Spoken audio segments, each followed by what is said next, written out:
आओ पंजाब भारत पूरे विश्व की शांति ते खुशहाली लई मिल के इबादत ते प्रार्थना करिए।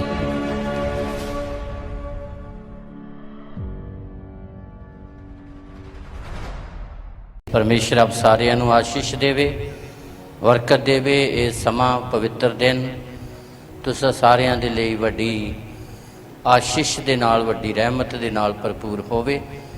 जो परमेश्वर ने पिछले सारे समय ਦੇ ਵਿੱਚ ਸਾਨੂੰ ਆਪਣੇ ਵੱਡੇ ਫਜ਼ਲ ਦੇ ਨਾਲ ਸੰਭਾਲਿਆ ਤੇ ਸਾਡੇ ਸਾਰਿਆਂ ਦੀਆਂ ਲੋੜਾਂ ਤੇ ਜ਼ਰੂਰਤਾਂ ਨੂੰ ਖੁਦਾ ਨੇ ਪੂਰੀਆਂ ਕੀਤਾ।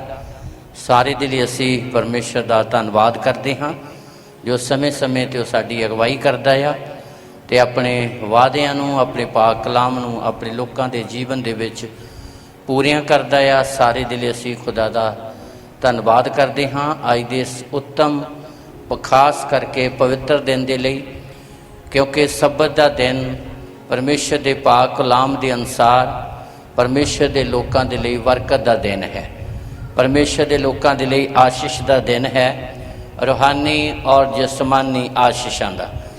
पहला परमेश्वर सानू रूहानी तौर पर आशीष दिंदा है और फिर परमेश्वर सानू जिसमानी तौर पर भी परमेश्वर अपनियां रहमतां दे नाल भरदा है। वो जिहड़े सब्बत दे दिन नूं पहल दिंदे ने, भाव परमेश्वर की हजूरी नूं ते परमेश्वर के पवित्र वचन नूं, क्योंकि बाइबल सानू सिखाउंदी है कि साडियां सारियां आशीषां रूहानी और जिसमानी परमेश्वर के पाक कलाम दे विच है। और जिहड़ी जिंदगी सुख चाहुंदी है, बरकत चाहुंदी आ, आशीष चाहुंदी है, उहदे लई जरूरी आ कि अपने जीवन दे विच परमेश्वर के पवित्र वचन नूं पहल देवे, सब्बत नूं पहल देवे, उहदी हजूरी नूं पहल देवे, क्योंकि परमेश्वर की हजूरी चों ही सानू परमेश्वर का पवित्र वचन मिलना आ तो उस वचन दे विच ही साडियां सारियां दियां बरकतां आ, साडी सारियां दी रूहानी जिंदगी है और साडी सारियां दी इस संसार ते रहिंदियां खुदा सानू अपनियां आशीषां दे नाल भरदा आ।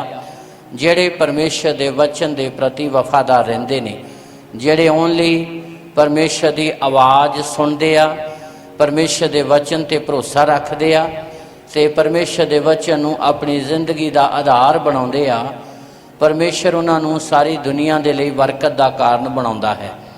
इसलिए साढ़े सारियां दे कोल होली बाइबल का होना जरूरी है तो बाइबल के नाल साडी गूढ़ी प्रीत होनी बहुत ज़्यादा जरूरी है। इसलिए दौद बयान करता है, मैं तेरे वचन नाल सोने ते चांदी के हज़ारां सिक्कियां तो भी वध प्रीत रखदा हाँ। ये कारण सी कि परमेश्वर ने उस ते अपनियां रहमतां बहाल कीतियां।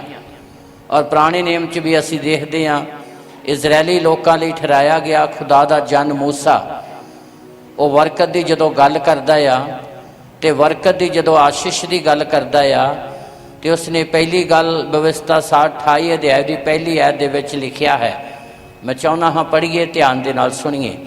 व्यवस्था 28 अध्याय खुदा ने मूसा के द्वारा तो प्रभु यीशु मसीह के खास वचन जिहड़े असी अज सुनने आ, सीखने आ, समझने है। पढ़िए व्यवस्था सार 28 अध्याय उहदी पहली है।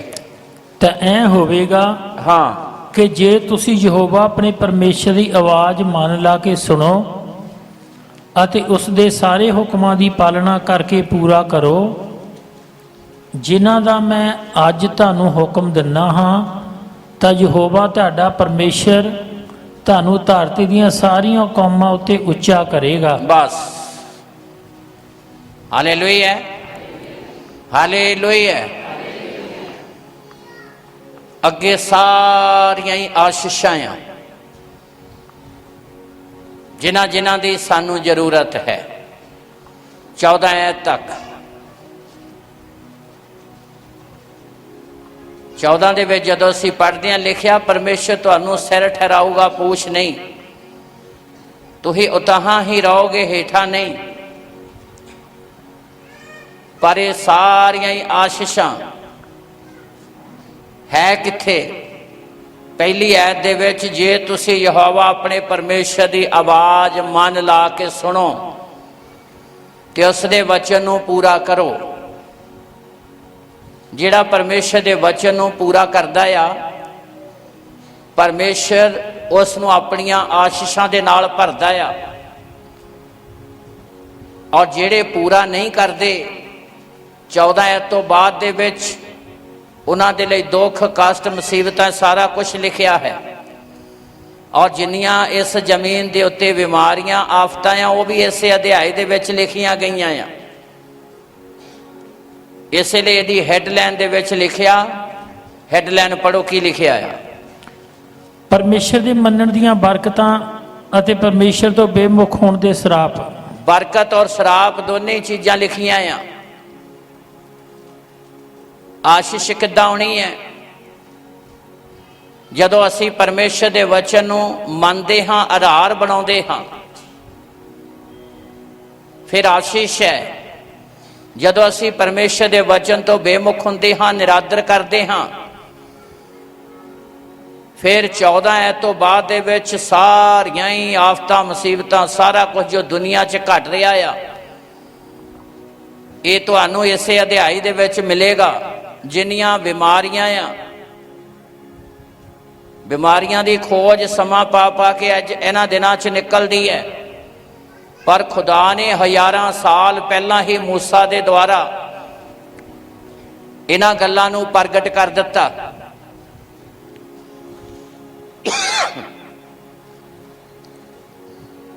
ਪਰਮੇਸ਼ਰ ਦੇ ਵਚਨ ਨੂੰ ਮੰਨਣ ਦੀ ਆਸ਼ੀਸ਼, ਪਰਮੇਸ਼ਰ ਦੇ ਵਚਨ ਨੂੰ ਠਕਰਾਉਣ ਦੇ ਕਾਰਨ ਮੁਸੀਬਤਾਂ, ਸਰਾਪ, ਆਫਤਾਂ, ਹਰ ਇੱਕ ਚੀਜ਼ ਅਗੇਤਰੀ ਖੁਦਾ ਨੇ ਹਜ਼ਾਰਾਂ ਸਾਲ ਪਹਿਲਾਂ ਮੂਸਾ ਦੇ ਦੁਆਰਾ ਪ੍ਰਗਟ ਕੀਤੀ। ਜਿਹੜੀਆਂ ਬਿਮਾਰੀਆਂ ਦੀਆਂ ਖੋਜਾਂ ਡਾਕਟਰ ਕੱਢ ਰਹੇ ਨੇ, ਉਹ ਹਜ਼ਾਰਾਂ ਸਾਲ ਪਹਿਲਾਂ ਹੀ ਇੱਥੇ ਬਾਈਬਲ 'ਚ ਦਰਜ ਕੀਤੀਆਂ ਗਈਆਂ। ਖੁਦਾ ਨੇ ਮੂਸਾ ਦੇ ਦੁਆਰਾ, ਜੇਕਰ ਇਨਸਾਨ ਪਰਮੇਸ਼ਰ ਦੇ ਵਚਨ ਨੂੰ ਤੋੜਦਾ ਆ, ਤਾਂ ਜੇ ਪਰਮੇਸ਼ਰ ਦੇ ਵਚਨ ਨੂੰ ਮੰਨਦਾ ਆ, ਤੇ ਫਿਰ ਆਸ਼ੀਸ਼ ਹੈ, ਫਿਰ ਬਰਕਤ ਹੈ, ਫਿਰ ਸਫਲਤਾ ਹੈ, ਫਿਰ ਆਨੰਦ ਹੈ, ਫਿਰ ਖੁਸ਼ੀ ਆ। ਫਿਰ ਪਰਮੇਸ਼ਰ ਇਨਸਾਨ ਦੇ ਕਦਮਾਂ ਨੂੰ ਮੁਬਾਰਕ ਕਰਦਾ ਆ। ਜਦੋਂ ਓਨਲੀ ਅਸੀਂ ਪਰਮੇਸ਼ਰ ਦੇ ਵਚਨ ਦੀ ਆਵਾਜ਼ ਸੁਣ ਕੇ ਉਹਨੂੰ ਪੂਰਾ ਕਰਦੇ ਹਾਂ। ਇਸ ਲਈ ਜਰਮਯਾ ਦੇ ਵਿੱਚ 17 ਅਧਿਆਏ ਦੇ ਵਿੱਚ ਜਦੋਂ ਅਸੀਂ 5 ਐਤ ਪੜ੍ਹਦੇ ਹਾਂ, ਉੱਥੇ ਲਿਖਿਆ, ਮੁਬਾਰਕ ਹੈ ਉਹ ਜਿਹੜਾ ਪਰਮੇਸ਼ਰ ਤੇ ਭਰੋਸਾ ਰੱਖਦਾ ਆ, ਭਾਵ ਪਰਮੇਸ਼ਰ ਦੀ ਆਵਾਜ਼ ਸੁਣਦਾ ਆ, ਪਰਮੇਸ਼ਰ ਦੇ ਵਚਨ ਨੂੰ ਪੂਰਾ ਕਰਦਾ ਆ। ਔਰ ਉੱਥੇ ਹੀ ਲਿਖਿਆ ਗਿਆ, ਸਰਾਪੀ ਹੈ ਉਹ ਇਨਸਾਨ ਜਿਹੜਾ ਇਨਸਾਨ ਤੇ ਭਰੋਸਾ ਰੱਖਦਾ ਆ, ਜਿਹੜਾ ਇਨਸਾਨ ਦੀ ਆਵਾਜ਼ ਸੁਣਦਾ ਆ, ਜਿਹੜਾ ਆਲੇ ਦੁਆਲੇ ਦੀਆਂ ਗੱਲਾਂ ਵੱਲ ਧਿਆਨ ਕਰਦਾ, ਉਹ ਜ਼ਿੰਦਗੀ 'ਚ ਕਦੀ ਸਫਲ ਨਹੀਂ ਹੋ ਸਕਦਾ। ਇਸ ਲਈ ਅਦਨ ਦੀ ਵਾਟਿਕਾ 'ਚ ਸ਼ੁਰੂਆਤੀ ਅਸੀਂ ਇਸ ਗੱਲ ਨੂੰ ਵੇਖਦੇ ਹਾਂ, ਜਦੋਂ ਪਰਮੇਸ਼ਰ ਨੇ ਹਰ ਇੱਕ ਚੀਜ਼ ਨੂੰ ਬਣਾਇਆ, ਹਰ ਇੱਕ ਦਿਨ ਨੂੰ ਚੰਗਾ ਆਖਿਆ। ਹਰ ਇੱਕ ਦਿਨ ਬਣਾਉਣ ਤੋਂ ਬਾਅਦ ਪਰਮੇਸ਼ਰ ਨੇ ਉਹਨੂੰ ਚੰਗਾ ਕਿਹਾ, ਕੁਛ ਵੀ ਮਾੜਾ ਨਹੀਂ ਬਣਾਇਆ। ਅੱਜ ਅਸੀਂ ਏਦਾਂ ਸੋਚਦੇ ਹਾਂ, ਆਹ ਦਿਨ ਮਾੜਾ, ਉਹ ਦਿਨ ਮਾੜਾ, ਆਹ ਕੁਛ ਮਾੜਾ ਆ। ਮਾੜਾ ਉਦੋਂ ਇਨਸਾਨ ਦੇ ਲਈ ਬਣਦਾ ਆ ਜਦੋਂ ਉਹਦਾ ਜੀਵਨ ਪਰਮੇਸ਼ਰ ਦੇ ਵਚਨ ਦੇ ਅਨੁਸਾਰ ਨਹੀਂ। ਇਸ ਲਈ ਪਰਮੇਸ਼ਰ ਦਾ ਪਵਿੱਤਰ ਵਚਨ ਸਿਖਾਉਂਦਾ, ਖੁਦਾ ਨੇ ਜਦੋਂ ਇਨਸਾਨ ਨੂੰ ਬਣਾਇਆ ਆਪਣੇ ਸਰੂਪ ਉੱਤੇ, ਤੇ ਵਚਨ ਸਿਖਾਉਂਦਾ ਕਿ ਪਰਮੇਸ਼ਰ ਨੇ ਆਦਮ ਨੂੰ ਕਿਹਾ ਕਿ ਸਾਰੀ ਧਰਤੀ ਤੇਰੇ ਹੱਥ ਦੇ ਵਿੱਚ ਹੈ, ਧਰਤੀ ਦੇ ਉੱਤੇ ਹਰ ਇੱਕ ਚੀਜ਼ ਤੇਰੇ ਵੱਸ ਦੇ ਵਿੱਚ ਹੈ। ਪਰ ਜਦੋਂ ਪਰਮੇਸ਼ਰ ਦੇ ਵਚਨ 'ਚ ਆਦਮ ਔਰ ਹਵਾ ਨਹੀਂ ਰਹੇ, ਤੇ ਪਰਮੇਸ਼ਰ ਨੇ ਆਦਮ ਨੂੰ ਇਹ ਗੱਲ ਕਹੀ, ਅੱਜ ਜਿੰਨੇ ਦੁੱਖ ਵਾ, ਅੱਜ ਜਿੰਨੇ ਕਸ਼ਟ ਹੈ, ਜਿੰਨੀਆਂ ਮੁਸੀਬਤਾਂ, ਕੜਾਕੇ ਦੀ ਸਖਤ ਮਿਹਨਤ ਕਰਨ ਤੋਂ ਬਾਅਦ ਵੀ ਇਨਸਾਨ ਦੇ ਕੋਲ ਤਸੱਲੀ ਨਹੀਂ, ਇਨਸਾਨ ਦੇ ਕੋਲ ਆਨੰਦ ਨਹੀਂ, ਇਨਸਾਨ ਦੇ ਕੋਲ ਆਸ਼ੀਸ਼ ਨਹੀਂ, ਕਿਉਂਕਿ ਆਦਮ ਦੇ ਪਰਮੇਸ਼ਰ ਦੇ ਵਚਨ ਠੁਕਰਾਉਣ ਦੇ ਕਾਰਨ ਜਿਹੜਾ ਸਰਾਪ ਆਇਆ, ਉਹ ਇਨਸਾਨ ਦੇ ਉੱਪਰ ਚੱਲ ਰਿਹਾ ਹੈ। ਪਰ ਧੰਨਵਾਦ ਹੈ ਪਰਮੇਸ਼ਰ ਦਾ ਕਿ ਪਰਮੇਸ਼ਰ ਨੇ ਆਪਣੇ ਪੁੱਤਰ ਯੀਸ਼ੂ ਦੇ ਦੁਆਰਾ ਉਸ ਸਰਾਪ ਨੂੰ ਖਤਮ ਕਰ ਦਿੱਤਾ। Hallelujah, hallelujah. ਇਸ ਲਈ ਪਰਮੇਸ਼ਰ ਨੇ ਆਪਣੇ ਜਨ ਮੂਸਾ ਦੇ ਦੁਆਰਾ ਆਖਿਆ, ਜੇ ਤੁਸੀਂ ਰੀਝ ਲਾ ਕੇ ਯਹੋਵਾ ਆਪਣੇ ਪਰਮੇਸ਼ਰ ਦੀ ਆਵਾਜ਼ ਸੁਣੋਗੇ ਤੇ ਸਾਰੀਆਂ ਆਸ਼ੀਸ਼ਾਂ ਤੁਹਾਡੇ ਪਿੱਛੇ ਪੈ ਕੇ ਤੁਹਾਨੂੰ ਮਿਲਣਗੀਆਂ। ਤੁਹਾਡੇ ਪਿੱਛੇ ਪੈ ਕੇ ਖੁਦਾ ਤੁਹਾਨੂੰ ਬਰਕਤ ਦੇਵੇਗਾ ਜਦੋਂ ਤੁਸੀਂ ਯਹੋਵਾ ਆਪਣੇ ਪਰਮੇਸ਼ਰ ਦੀ ਆਵਾਜ਼ ਸੁਣੋਗੇ, ਉਹਦੇ ਵਚਨ ਨੂੰ ਪੂਰਾ ਕਰੋਗੇ। ਇਸ ਲਈ ਪਹਿਲ ਦੇ ਆਧਾਰ ਤੇ ਅਸੀਂ ਯਤਨ ਵਿੱਚ ਰਹੀਏ ਕਿ ਖੁਦਾ ਦੇ ਵਚਨ ਨੂੰ ਅਸੀਂ ਪੂਰਾ ਕਰਨਾ ਆ। ਔਖੇ ਹੋ ਕੇ ਵੀ, ਘਾਟਾ ਝੱਲ ਕੇ ਵੀ, ਤੰਗੀ ਝੱਲ ਕੇ ਵੀ, ਮੁਸੀਬਤ ਝੱਲ ਕੇ ਵੀ ਅਸੀਂ ਪਰਮੇਸ਼ਰ ਦੇ ਵਚਨ ਨੂੰ ਪੂਰਾ ਕਰੀਏ ਤੇ ਪਰਮੇਸ਼ਰ ਆਪਣੀਆਂ ਰਹਿਮਤਾਂ ਸਾਡੇ ਉੱਤੇ ਬਹਾਲ ਕਰੇਗਾ। ਉਹ ਸਾਨੂੰ ਆਪਣੀਆਂ ਆਸ਼ੀਸ਼ਾਂ ਦੇ ਨਾਲ ਭਰੇਗਾ, ਕਿਉਂਕਿ ਪਰਮੇਸ਼ਰ ਦਾ ਪਵਿੱਤਰ ਵਚਨ ਜੋ ਅਸੀਂ ਪੜ੍ਹਿਆ ਕਿ ਜੇ ਤੁਸੀਂ ਰੀਝ ਲਾ ਕੇ ਯਹੋਵਾ ਆਪਣੇ ਪਰਮੇਸ਼ਰ ਦੀ ਆਵਾਜ਼ ਸੁਣੋਗੇ ਤੇ ਸਾਰੀਆਂ ਆਸ਼ੀਸ਼ਾਂ ਤੁਹਾਡੇ ਪਿੱਛੇ ਪੈ ਕੇ ਤੁਹਾਨੂੰ, ਫਿਰ ਲਿਖਿਆ ਧਰਤੀ ਦੀਆਂ ਸਾਰੀਆਂ ਕੌਮਾਂ ਤੇ ਖੁਦਾ ਤੁਹਾਨੂੰ ਕੀ ਕਰੇਗਾ? ਉੱਚਾ ਕਰੇਗਾ। ਸਾਰੀਆਂ ਕੌਮਾਂ ਦੀ ਗੱਲ ਹੈ, ਸਾਰੀ ਦੁਨੀਆ ਦੀ ਗੱਲ ਹੈ, ਸਾਰੇ ਵਰਲਡ ਦੀ, ਸਾਰੇ ਸੰਸਾਰ ਦੀ ਗੱਲ ਹੈ। ਜਿੰਨੀਆਂ ਵਰਲਡ ਵਿੱਚ ਕੌਮਾਂ ਆ, ਸਾਰੀਆਂ ਕੌਮਾਂ ਦੇ ਉੱਤੇ ਖੁਦਾ ਕਹਿੰਦਾ ਮੈਂ ਤੁਹਾਨੂੰ ਉੱਚਾ ਕਰਾਂਗਾ। ਉਹਨਾਂ ਦੇ ਲਈ ਜਿਹੜੇ ਪਰਮੇਸ਼ਰ ਦੇ ਵਚਨ ਨੂੰ ਪਹਿਲ ਦਿੰਦੇ ਨੇ। ਕਿ ਅਸੀਂ ਸਾਰੇ ਚਾਹੁੰਦੇ ਹਾਂ ਕਿ ਪਰਮੇਸ਼ਰ ਸਾਨੂੰ ਆਸ਼ੀਸ਼ ਦੇਵੇ। ਪਹਿਲਾਂ ਜ਼ਰੂਰੀ ਆ ਕਿ ਅਸੀਂ ਆਤਮਿਕ ਤੌਰ ਤੇ ਪਰਮੇਸ਼ਰ ਦੇ ਵਚਨ ਨੂੰ ਪੂਰਾ ਕਰੀਏ ਤੇ ਪਰਮੇਸ਼ਰ ਆਪਣੀਆਂ ਰਹਿਮਤਾਂ ਸਾਡੇ ਉੱਤੇ ਬਹਾਲ ਕਰੂਗਾ। ਉਹ ਸਾਨੂੰ ਆਪਣੀਆਂ ਆਸ਼ੀਸ਼ਾਂ ਦੇ ਨਾਲ ਭਰੇਗਾ। ਉਹ ਆਪਣੇ ਵੱਡੇ ਫਜ਼ਲ ਦੇ ਨਾਲ ਸਾਨੂੰ ਭਰਪੂਰ ਕਰੇਗਾ। ਪਰ ਸਾਡੇ ਲਈ ਜ਼ਰੂਰੀ ਆ ਕਿ ਅਸੀਂ ਖੁਦਾ ਦੇ ਵਚਨ ਦੇ ਅਨੁਸਾਰ ਆਪਣਾ ਜੀਵਨ ਬਤੀਤ ਕਰੀਏ, ਕਿਉਂਕਿ ਜਦੋਂ ਅਸੀਂ ਵਚਨ ਪੂਰਾ ਕਰਦੇ ਹਾਂ ਫਿਰ ਪਰਮੇਸ਼ਰ ਸਾਡੇ ਹੱਥਾਂ ਦੇ ਕੰਮਾਂ ਨੂੰ ਵੀ ਆਸ਼ੀਸ਼ ਦਿੰਦਾ ਆ। ਹਰ ਇੱਕ ਚੀਜ਼ ਨੂੰ ਆਸ਼ੀਸ਼ ਦਿੰਦਾ ਆ। ਪਰਮੇਸ਼ਰ ਆਪਣੇ ਵਾਅਦੇ ਨੂੰ ਪੂਰਾ ਕਰਦਾ ਆ, ਕਿਉਂਕਿ ਜੇ ਸਰਾਪ ਆਇਆ ਜਾਂ ਦੁੱਖ ਆਇਆ ਜਾਂ ਕਸ਼ਟ ਆਇਆ ਜਾਂ ਮੁਸੀਬਤ ਆਈ ਹੈ ਤੇ ਪਰਮੇਸ਼ਰ ਦਾ ਪਵਿੱਤਰ ਵਚਨ ਸਿਖਾਉਂਦਾ ਆ। ਪੜ੍ਹੀਏ ਔਰ ਧਿਆਨ ਨਾਲ ਸੁਣੀਏ। ਉਤਪਤ ਦੀ ਪੁਸਤਕ 3 ਅਧਿਆਏ ਉਹਦੀ 18 ਐਤ ਪੜ੍ਹੀਏ, ਫਿਰ 17, ਫਿਰ 19, 3 ਐਤਾਂ ਪੜਾਂਗੇ। ਪੜ੍ਹੀਏ ਔਰ ਧਿਆਨ ਦੇ ਨਾਲ ਸੁਣੀਏ। ਜਦੋਂ ਵਚਨ ਪੂਰਾ ਕਰਦੇ ਹਾਂ ਤੇ ਆਸ਼ੀਸ਼ ਹੈ, ਪਰ ਜਦੋਂ ਅਸੀਂ ਵਚਨ ਤੋੜਦੇ ਹਾਂ, ਅਸੀਂ ਰਿਸ਼ਤੇ ਨਾਤਿਆਂ ਨੂੰ, ਸੰਸਾਰਿਕ ਚੀਜ਼ਾਂ ਨੂੰ ਖੁਦਾ ਦੇ ਨਾਲੋਂ ਵੱਧ ਪਹਿਲ ਦਿੰਦੇ ਹਾਂ, ਪਰਮੇਸ਼ਰ ਦੇ ਵਚਨ ਨੂੰ ਇੱਕ ਸਾਈਡ ਤੇ ਕਰ ਦਿੰਦੇ ਹਾਂ, ਫਿਰ ਸਾਡੀ ਆਸ਼ੀਸ਼ ਰੁਕ ਜਾਂਦੀ ਹੈ। ਫਿਰ ਤੁਸੀਂ ਲੱਖ ਯਤਨ ਕਰੋ, ਤੁਸੀਂ ਕਦੀ ਵੀ ਕਿਰਪਾ ਨਹੀਂ ਪਾ ਸਕਦੇ, ਕਦੀ ਆਸ਼ੀਸ਼ ਨਹੀਂ ਪਾ ਸਕਦੇ। ਫਿਰ ਹਾਲਤ ਇਦਾਂ ਦੀ ਹੈ ਕਿ ਜਿਸ ਤਰ੍ਹਾਂ ਗੁਥਲੀ ਦੇ ਵਿੱਚ ਛੇਕ ਹੈ, ਜਿੰਨੀ ਮਰਜ਼ੀ ਮਿਹਨਤ ਕਰੀ ਜਾਓ, ਜਿੰਨਾ ਮਰਜ਼ੀ ਪੈਸਾ ਪਾਈ ਜਾਓ, ਉਹ ਗੁਥਲੀ ਦੇ ਵਿੱਚ ਟਿਕਣਾ ਨਹੀਂਗਾ। ਜਦੋਂ ਅਸੀਂ ਪਰਮੇਸ਼ਰ ਦੇ ਵਚਨ ਨੂੰ ਰੱਦ ਦਿੰਦੇ ਹਾਂ, ਸਾਡੀ ਮਿਹਨਤ, ਸਾਡੀ ਦੌੜ ਭੱਜ ਵਿਅਰਥ ਹੋਆ। ਪੜ੍ਹੀਏ, ਧਿਆਨ ਦੇ ਨਾਲ ਸੁਣੀਏ। ਹਾਂਜੀ। ਉਹ ਕੰਡੇ ਔਰ ਕੰਡਿਆਲੇ ਤੇਰੇ ਲਈ ਉਗਾਵੇਗੀ। ਹਾਂ। ਅਤੇ ਤੂੰ ਪੈਲੀ ਦਾ ਸਾਗ ਪੱਤ ਖਾਵੇਂਗਾ। ਹਾਂ। ਤੂੰ ਆਪਣੇ ਮੂੰਹ ਦੇ ਮੁੜ ਕੇ ਨਾ ਰੋਟੀ ਖਾਵੇਂਗਾ। ਹਾਂ। ਜਦ ਤੱਕ ਤੂੰ ਮਿੱਟੀ ਵਿੱਚ ਫੇਰ ਨਾ ਮੁੜੇ, ਕਿਉਂ ਜੋ ਤੂੰ ਉਸ ਤੋਂ ਕੱਢਿਆ ਗਿਆ ਸੀ। ਹਾਂ। ਤੂੰ ਮਿੱਟੀ ਹੈ ਅਤੇ ਮਿੱਟੀ ਵਿੱਚ ਤੂੰ ਮੁੜ ਜਾਵੇਂਗਾ। ਹਾਂ। 17 ਐਤ ਵੀ ਪੜ੍ਹੀਏ, ਧਿਆਨ ਨਾਲ ਸੁਣੀਏ। ਇਹ ਗੱਲਾਂ ਜਿਹੜੀਆਂ 18 ਐਤ ਆ, ਜ਼ਮੀਨ ਤੇਰੇ ਲਈ ਕੰਡੇ ਤੇ ਕੰਡਿਆਲੇ ਉਗਾਵੇਗੀ, ਆਸ਼ੀਸ਼ ਨਹੀਂ। ਕਦੋਂ? ਜਦੋਂ ਪਹਿਲੇ ਆਦਮ ਨੇ ਪਰਮੇਸ਼ਰ ਦੇ ਵਚਨ ਨੂੰ ਠੁਕਰਾਇਆ। ਜਿਹਨੇ ਬਣਾਇਆ, ਜਿਹਨੇ ਜ਼ਿੰਦਗੀ ਦਿੱਤੀ, ਜਿਹਨੇ ਜੀਵਨ ਦਿੱਤਾ, ਜਦੋਂ ਉਸ ਵਚਨ ਦੇ ਪ੍ਰਤੀ ਵਫਾਦਾਰ ਨਹੀਂ ਰਿਹਾ। ਅਬਰਾਹਮ ਨੂੰ ਜੇਕਰ ਖੁਦਾ ਨੇ ਬਰਕਤ ਦਿੱਤੀ ਹੈ, ਅਬਰਾਹਮ ਦੇ ਕਾਰਨ ਸਾਰੀ ਸ੍ਰਿਸ਼ਟੀ ਜੇਕਰ ਆਸ਼ੀਸ਼ ਲੈ ਰਹੀ ਹੈ, ਅਬਰਾਹਮ ਦੇ ਅੰਦਰ ਇੱਕ ਕੁਆਲਿਟੀ ਸੀ, ਗੁਣ ਸੀ ਕਿ ਅਬਰਾਹਮ ਨੇ ਪਰਮੇਸ਼ਰ ਦੇ ਵਚਨ ਨੂੰ ਪਹਿਲ ਦਿੱਤੀ। ਉਹਨੇ ਰਿਸ਼ਤੇ ਨਾਤਿਆਂ ਨੂੰ ਇੱਕ ਸਾਈਡ ਤੇ ਕਰ ਦਿੱਤਾ, ਹਰ ਇੱਕ ਚੀਜ਼ ਨੂੰ ਇੱਕ ਸਾਈਡ ਤੇ ਕਰ ਦਿੱਤਾ ਉਹਨੇ, ਜਿਹਦੇ ਕਾਰਨ ਪਰਮੇਸ਼ਰ ਨੇ ਉਸ ਨੂੰ ਸਾਰੀ ਦੁਨੀਆ ਦੇ ਲਈ ਬਰਕਤ ਦਾ ਕਾਰਨ ਬਣਾਇਆ। ਅੱਜ ਸਾਰਾ ਸੰਸਾਰ ਜੇਕਰ ਕਿਰਪਾ ਲੈ ਰਿਹਾ ਹੈ, ਰੂਹਾਨੀ ਔਰ ਜਿਸਮਾਨੀ ਤੌਰ ਤੇ ਅਬਰਾਹਮ ਦੇ ਨਾਲ ਖੁਦਾ ਨੇ ਪ੍ਰਤਿਗਿਆ ਕੀਤੀ ਸੀ कि तेरे द्वारा पृथ्वी के सारे घराने बरकत पाउणगे। परमेश्वर ने मूसा तो पहला अब्राहम के नाल प्रतिज्ञा की, तेरे द्वारा पृथ्वी के सारे घराने बरकत पाउणगे। यही गल परमेश्वर ने मूसा के द्वारा कही, जे तुसीं रेज ला के यहोवा अपने परमेश्वर की आवाज़ सुनोगे ते परमेश्वर धरती दियां सारियां कौमां ते तुहानूं उच्चा, धरती की गल की है, पृथ्वी की गल की है।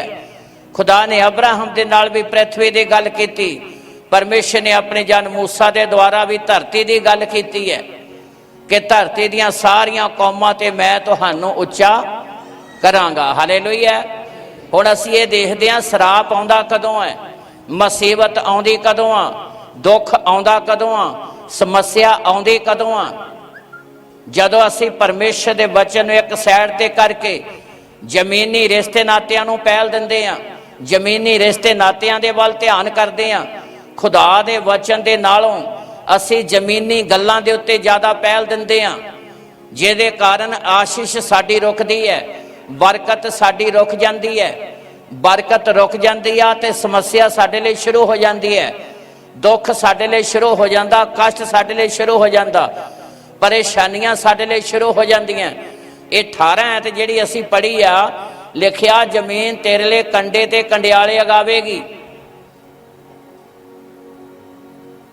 जबकि जदों परमेश्वर ने आदम नूं बनाया उसनूं चंगा किया, हर एक दिन नूं चंगा किया। जबकि परमेश्वर ने आदम लिए सब कुछ बनाया, पर होया कदों ए, जदों आदम ने परमेश्वर के वचन के नालों जमीनी रिश्ते नातिਆਂ ਨੂੰ ਪਹਿਲ ਦਿੱਤੀ। फिर ਜਿਹੜੀ धरती ते आदम रह रहा सी, खुदा ने उन्होंने श्राप दिता। जदों तुसीं वचन तोड़दे हो, तुसीं जिथे भी रहिंदे हो उत्थे कोई आशीष नहीं आ सकती।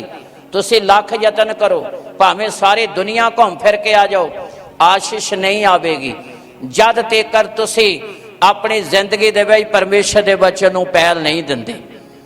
जद तक तुसीं अपनी जिंदगी च खुदा के वचन नूं पहल नहीं दिंदे, उस समय तक आशीष नहीं आवेगी। जदों तुसीं पहल दिओगे तो फिर तुहानूं परमेश्वर आशीष देवेगा।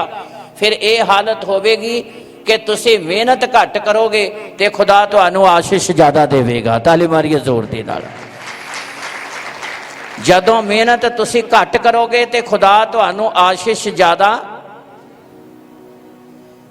ताकि तुसीं इस गल नूं जान सको कि ये आशीष परमेश्वर ने मैनूं दित्ती है। तो जदों असीं परमेश्वर का वचन ठुकराउंदे हां, असीं मेहनत भी बहुत करते हाँ, असीं दौड़ भज भी बहुत करते हाँ, पर साडे पल्ले कुछ भी पैंदा। इसलिए 17 ऐत पढ़िए, ध्यान दे नाल सुनिए। हाँ जी।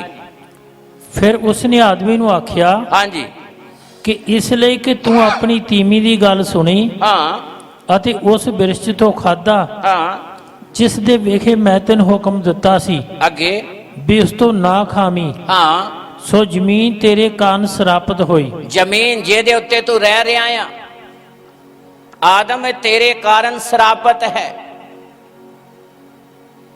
इसलिए कि तू मेरे वचन के प्रति वफादार नहीं रहा, इसलिए कि तू जमीनी रिश्ते नातिਆਂ ਨੂੰ पहल दिती है। मैं तेनों बनाया, मैं तेनों जिंदगी दिती है, मैं तेनों सारिया चीज़ों का अधिकार दिता है, मैं हर एक चीज़ तेरे वस दे विच कर दिती, पर तू जमीनी रिश्ते नातिਆਂ ਨੂੰ पहल दिती।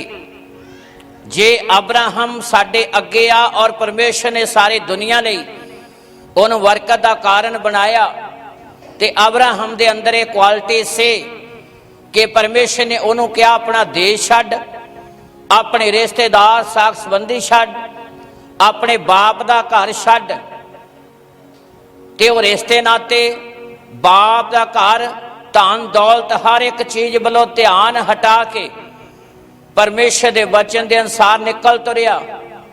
जदों निकलिया कुछ भी नहीं सी, पर हज़ारां हज़ारां साल गुजर जाने तो बाद परमेश्वर ने उस अब्राहम नूं सारी दुनिया के लिए रूहानी और जसमानी बरकतों का कारण बनाया, रूहानी और जसमानी बरकतों का कारण बनाया। बाइबल ये गल बयान करती है। इब्रानियां की पुस्तक 11 अध्याय ओदी 8 ऐत पढ़िए। शराब कदों आउंदा आ ते आशीष कदों आउंदी है? ਨਿਸ਼ਚਾ ਨਾਲ ਅਬਰਾਹਮ ਜਾਂ ਸੱਦਿਆ ਗਿਆ निश्चा दे नाल अब्राहम जदों सद्दिया गया ਤਾਂ ਉਸ ਥਾਂ ਜਾਣ ਦੀ ਆਗਿਆ ਮੰਨ ਲਈ उस थां जाण दी आग्या मन लई ਜਿਹਨੂੰ ਉਹਨੇ ਅਧਿਕਾਰ ਵਿੱਚ ਲੈਣਾ ਸੀ जिन्हों ने कब्जे दे विच लैना सी। ਅਤੇ ਭਾਵੇਂ ਉਹ ਨਹੀਂ ਸੀ ਜਾਣਦਾ भावें ओ नहीं सी जानदा ਵੀ ਮੈਂ ਕਿੱਧਰ ਨੂੰ ਲਗਾ ਜਾਣਾ ਹਾਂ वे मैं किधर नूं तुरिया जांदा हां, ਤਾਂ ਵੀ ਨਿਕਲ ਤੁਰਿਆ। ताली मारिए जोर देना। भावें उहनूं पता ही नहीं सी वे जाना किधर नूं है, रस्ता की हैगा आ, मंजिल की होवेगी, तां भी निकल तुरिया। सिर्फ ओनली परमेश्वर की आवाज सुनी, ओनली परमेश्वर की आवाज सुनी, परमेश्वर के वचन नूं पहल दिती। जदों निकलिया सब कुछ छड्ड के निकलिया।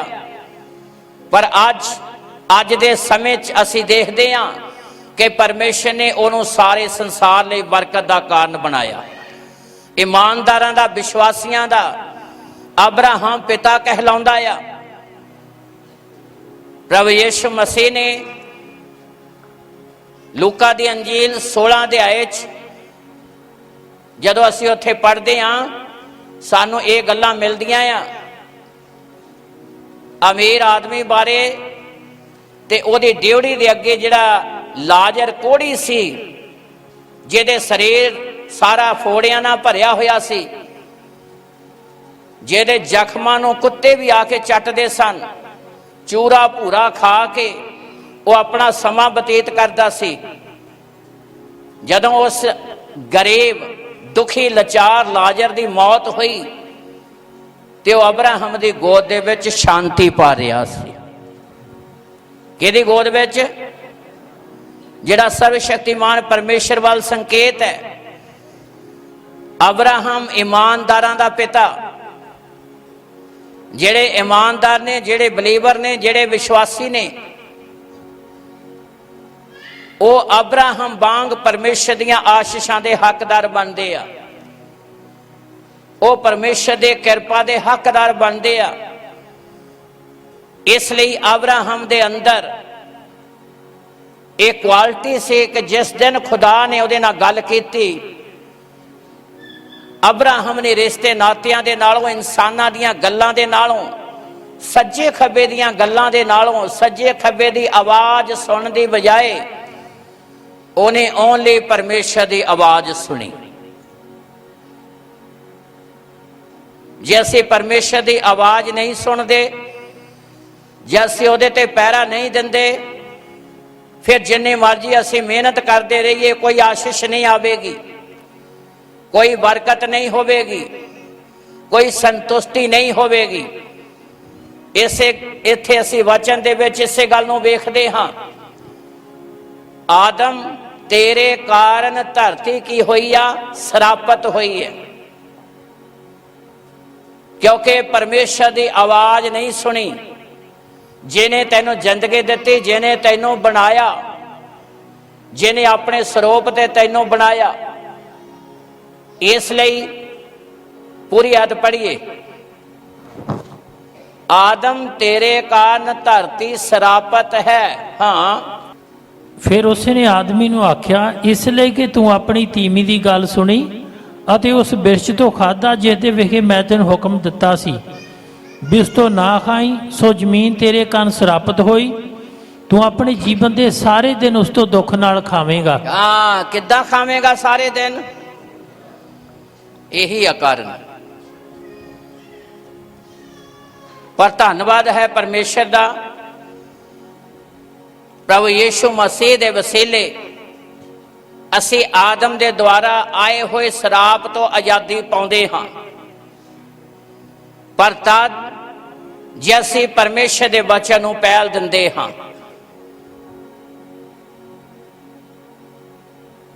फिर वो दुख जिहड़ा सुख दे विच बदल जांदा आ। जेकर असी प्रभु यीशु मसीह दे पाक कलाम नूं अपनी जिंदगी का आधार बनाउंदे हां, ਤਾਂ ਜਿਹੜਾ ਸਰਾਪ ਹੈ ਉਹ ਆਸ਼ੀਸ਼ ਵਿੱਚ ਬਦਲਦਾ ਹੈ। ਤਾਂ ਜਿਹੜੀ ਮੌਤ ਆਈ ਹੈ ਉਹ ਪ੍ਰਭੂ ਯੀਸ਼ੂ ਮਸੀਹ ਦੇ ਕੁਰਬਾਨੀ ਦੇ ਕਾਰਨ ਪਰਮੇਸ਼ਰ ਉਹਨੂੰ ਜ਼ਿੰਦਗੀ ਦੇ ਵਿੱਚ ਬਦਲਦਾ ਹੈ।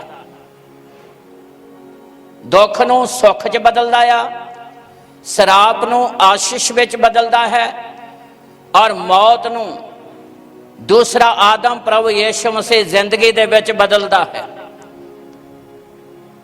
ਇਸੇ ਲਈ ਮੱਤੀ ਦੀ ਅੰਜੀਲ 17 ਅਧਿਆਏ ਉਹਦੀ 2, 3, 4, 5 ਐਤ ਪੜ੍ਹੀਏ, ਧਿਆਨ ਨਾਲ ਸੁਣੀਏ।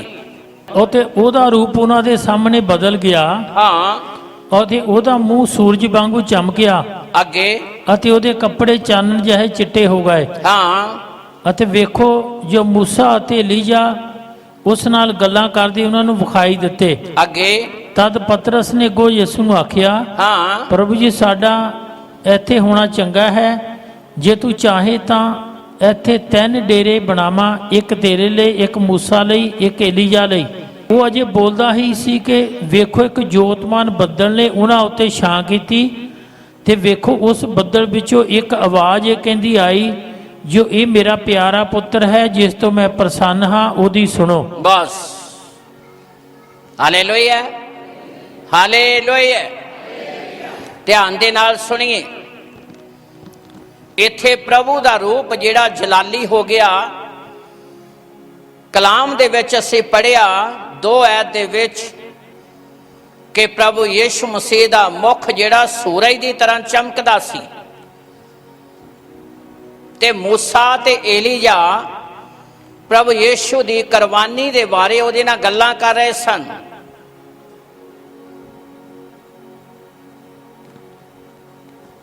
ਤੇ ਇੱਧਰ ਪਤਰਸ, ਯਹੰਨਾ ਤੇ ਯਾਕੂਬ, ਇਹਨਾਂ ਤਿੰਨਾਂ ਨੇ ਉਹ ਜਲਾਲ ਵੇਖਿਆ।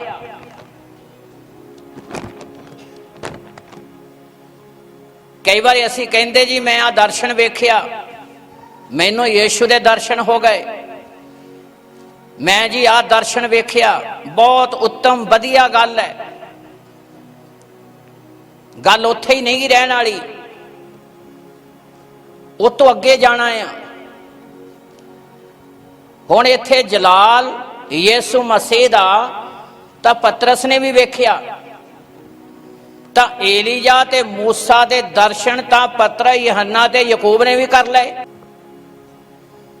ਹੁਣ ਜਦੋਂ ਪਤਰਸ, ਯਹੰਨਾ, ਯਾਕੂਬ 12 ਚੋਂ 3 ਜਿਨ੍ਹਾਂ ਨੇ ਜਲਾਲ ਦੇਖਿਆ ਪ੍ਰਭੂ ਯੀਸ਼ੂ ਮਸੀਹ ਦਾ, ਬਾਕੀ ਦਿਨਾਂ ਨਾਲੋਂ ਵੱਖਰਾ, ਉਹਦਾ ਮੁਖ ਸੂਰਜ ਦੀ ਤਰ੍ਹਾਂ ਚਮਕ ਰਿਹਾ ਸੀ, ਉਹਦਾ ਰੂਪ ਜਲਾਲੀ ਸੀ। ਏਲੀਜਾ ਦੇ ਵੀ ਦਰਸ਼ਨ ਕਰ ਲਏ, ਮੂਸਾ ਦੇ ਵੀ ਦਰਸ਼ਨ ਕਰ ਲਏ, ਪਰ ਸਮਝ ਨਹੀਂ ਖੁੱਲੀ। ਦਰਸ਼ਨ ਹੋ ਗਏ, ਸਮਝ ਖੁੱਲੀ। ਇਹ ਸਾਡੀ ਆਤਮਿਕ ਸਮਝ ਖੁੱਲਣੀ ਚਾਹੀਦੀ ਹੈ।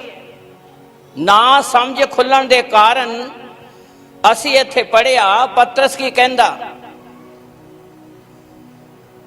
ਕਹਿੰਦਾ ਸਾਡਾ ਇੱਥੇ ਹੋਣਾ ਚੰਗਾ ਆ। ਵੀ ਗੁਰੂ ਜੀ, ਅਸੀਂ ਹੁਣ 3 ਡੇਰੇ ਬਣਾ ਲਈਏ। ਇਹ ਯਹੂਦੀ ਮਤ ਦੇ ਵਿੱਚ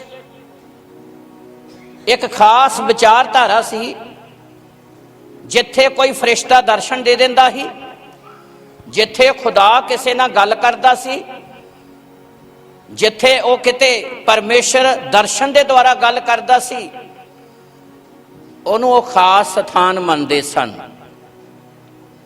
ਤੇ ਉੱਥੇ ਜਗਵੇਦੀ ਬਣਾ ਕੇ ਭੇਟ ਚੜਾਉਂਦੇ ਸਨ ਵੀ ਇਹ ਸਥਾਨ ਖਾਸ ਹੈ।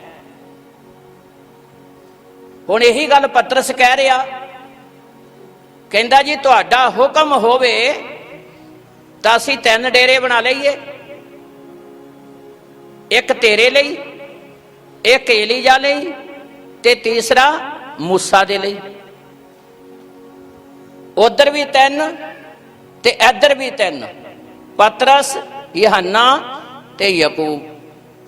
ਉਧਰ ਪ੍ਰਭੂ ਯੀਸ਼ੂ ਮਸੀਹ, ਏਲੀਜਾ ਤੇ ਮੂਸਾ।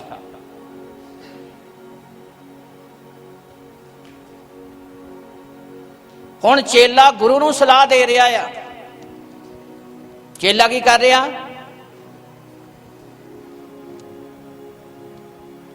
ਇਹ ਅਸੀਂ ਪੜ੍ਹਿਆ, ਮੈਂ ਚਾਹੁੰਦਾ ਫੇਰ ਪੜ੍ਹ ਲਓ ਇੱਕ ਵਾਰੀ। ਹਾਂਜੀ, 2 ਆਇਤ ਤੋਂ। ਅਤੇ ਉਹਦਾ ਰੂਪ ਉਹਨਾਂ ਦੇ ਸਾਹਮਣੇ ਬਦਲ ਗਿਆ, ਪ੍ਰਭੂ ਯਿਸੂ ਮਸੀਹ ਦਾ ਰੂਪ ਚੇਲਿਆਂ ਦੇ ਸਾਹਮਣੇ ਬਦਲ ਗਿਆ। ਅਤੇ ਉਹਦਾ ਮੂੰਹ ਸੂਰਜ ਵਾਂਗੂ ਚਮਕਿਆ, ਉਹਦਾ ਮੁਖ ਸੂਰਜ ਵਾਂਗੂ ਚਮਕ ਰਿਹਾ ਸੀ। ਅਤੇ ਉਹਦੇ ਕੱਪੜੇ ਚਾਨਣ ਜਿਹੇ ਚਿੱਟੇ ਹੋ ਉਹਦੇ ਗਏ। ਕੱਪੜੇ ਸਫੇਦ ਚੰਨ ਦੀ ਤਰ੍ਹਾਂ ਚਿੱਟੇ ਹੋ ਗਏ। ਅਰ ਵੇਖੋ ਜੋ ਮੂਸਾ ਤੇ ਏਲੀਆ ਉਸ ਨਾਲ ਗੱਲਾਂ ਕਰਦੇ ਉਹਨਾਂ ਨੂੰ ਵਿਖਾਲੀ ਦਿੱਤੇ। ਮੂਸਾ ਤੇ ਏਲੀਆ ਯਿਸੂ ਮਸੀਹ ਨਾਲ ਉਹਦੀ ਕੁਰਬਾਨੀ ਦੇ ਬਾਰੇ ਗੱਲਾਂ ਕਰਦੇ ਪਤਰਸ, ਯਹੰਨਾ ਤੇ ਯਾਕੂਬ ਨੂੰ ਦਿਖਾਈ ਦਿੱਤੇ। ਤਦ ਪਤਰਸ ਨੇ ਅੱਗੋਂ ਯਿਸੂ ਨੂੰ ਆਖਿਆ, ਲਓ ਜੀ, ਦਰਸ਼ਨ ਪਾ ਕੇ ਤਾਂ ਫਿਰ ਚੇਲਾ ਵੀ ਇਦਾਂ ਹੋ ਗਿਆ ਵੀ ਬਸ ਗੁਰੂ ਨੂੰ ਸਲਾਹ ਦੇਣ ਲੱਗ ਪਿਆ। ਕੀ ਕਰਨ ਲੱਗ ਪਿਆ? ਪਤਰਸ ਕੀ ਕਹਿੰਦਾ? ਪੜੋ। ਪ੍ਰਭੂ ਜੀ, ਸਾਡਾ ਇੱਥੇ ਹੋਣਾ ਚੰਗਾ ਹੈ। ਹਾਂ, ਜੇ ਤੂੰ ਚਾਹੇ ਤਾਂ ਇੱਥੇ 3 ਡੇਰੇ ਬਣਾਵਾਂ। ਹਾਂ, ਇੱਕ ਜੇ ਤੇ- ਤੂੰ ਚਾਹੇ ਤਾਂ ਇੱਥੇ 3 ਡੇਰੇ। ਹਾਂ, ਇੱਕ ਤੇਰੇ ਲਈ, ਇੱਕ ਮੂਸਾ ਲਈ, ਇੱਕ ਏਲੀਆ ਲਈ। ਹਾਂਜੀ, ਉਹ ਅਜੇ ਬੋਲਦਾ ਹੀ ਸੀ ਕਿ ਵੇਖੋ, ਬਸ ਪਤਰਸ ਹਜੇ ਗੱਲਾਂ ਹੀ ਕਰਦਾ ਸੀ।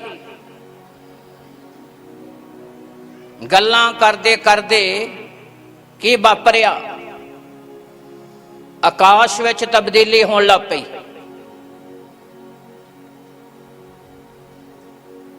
ਜਿਹੜੀ ਗੱਲ ਦੇ ਲਈ ਪਰਮੇਸ਼ਰ ਨੇ ਉਹਨਾਂ ਦੀਆਂ ਅੱਖਾਂ ਖੋਲੀਆਂ, ਉਹ ਗੱਲ ਤਾਂ ਸਮਝ ਹੀ ਨਹੀਂ ਸਕੇ। ਉਹ ਤਾਂ ਯੀਸ਼ੂ ਨਾਲ ਸਲਾਹ ਕਰਨ ਲੱਗ ਪਏ, ਜੇ ਤੁਸੀਂ ਹੁਕਮ ਦਿਓ ਤੇ ਅਸੀਂ ਇੱਥੇ 3 ਡੇਰੇ ਬਣਾ ਦਈਏ।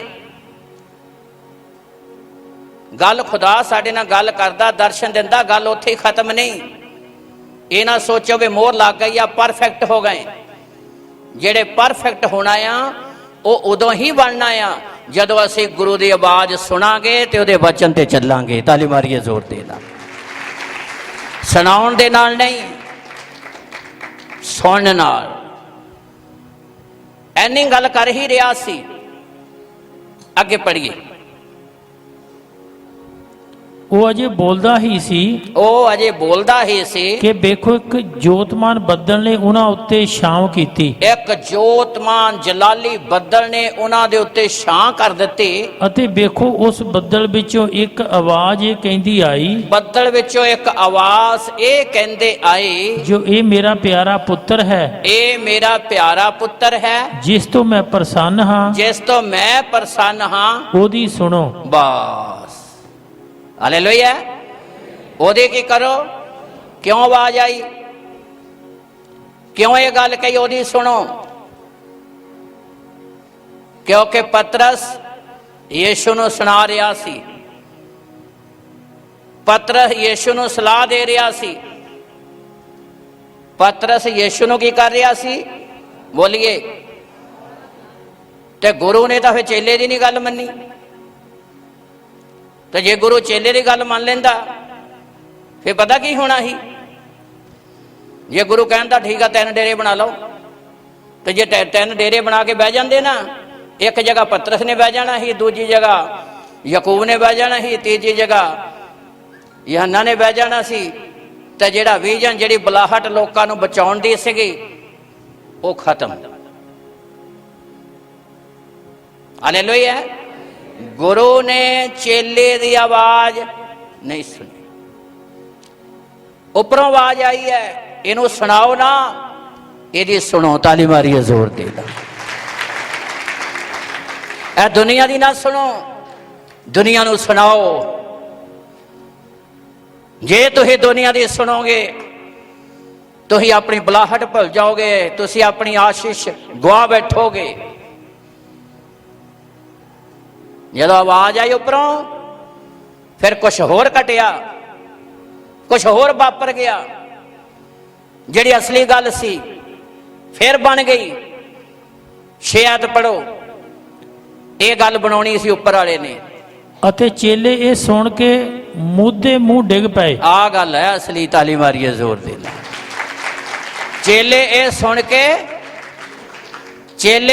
ਕੇ ਦੁਨੀਆ ਦੇ ਅੱਗੇ ਤੁਸੀਂ ਨਾ ਮੁੰਦੇ ਮੂੰਹ ਡਿਗੋ, ਦੁਨੀਆ ਤੁਹਾਡੇ ਅੱਗੇ ਡਿਗੇ। ਦੁਨੀਆ ਮੰਨੇ ਤੁਹਾਡੀ, ਇਹ ਸੰਸਾਰ ਮੰਨੇ, ਰਿਸ਼ਤੇ ਨਾਤੇ ਤੁਹਾਡੇ ਤੋਂ ਸੁਣਨ।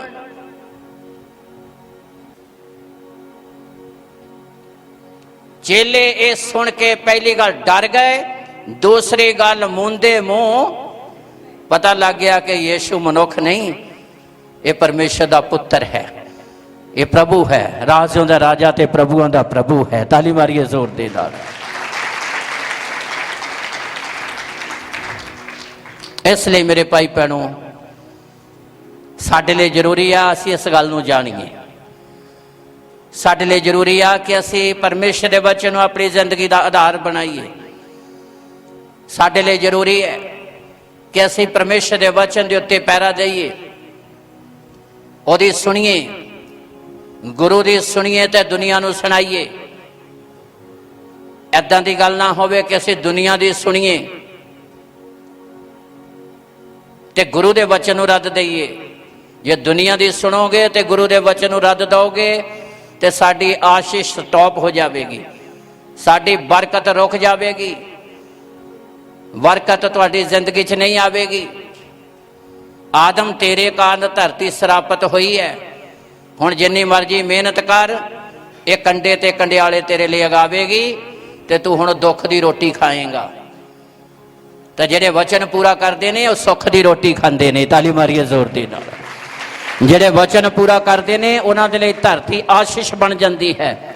ਜਿਹੜੇ ਵਚਨ ਪੂਰਾ ਕਰਦੇ ਨੇ ਪਰਮੇਸ਼ਰ ਉਹਨਾਂ ਜ਼ਿੰਦਗੀਆਂ ਨੂੰ ਦੁਨੀਆ ਦੇ ਲਈ ਬਰਕਤ ਦਾ ਕਾਰਨ ਬਣਾਉਂਦਾ ਹੈ। ਇਸ ਲਈ ਮੇਰੇ ਭਾਈ ਭੈਣੋ, ਅਤੀ ਜ਼ਿਆਦਾ ਜ਼ਰੂਰੀ ਹੈ ਆਪਣੀ ਜ਼ਿੰਦਗੀ ਦਾ ਆਧਾਰ ਪਰਮੇਸ਼ਰ ਦੇ ਪਾਕ ਕਲਾਮ ਨੂੰ ਬਣਾਈਏ।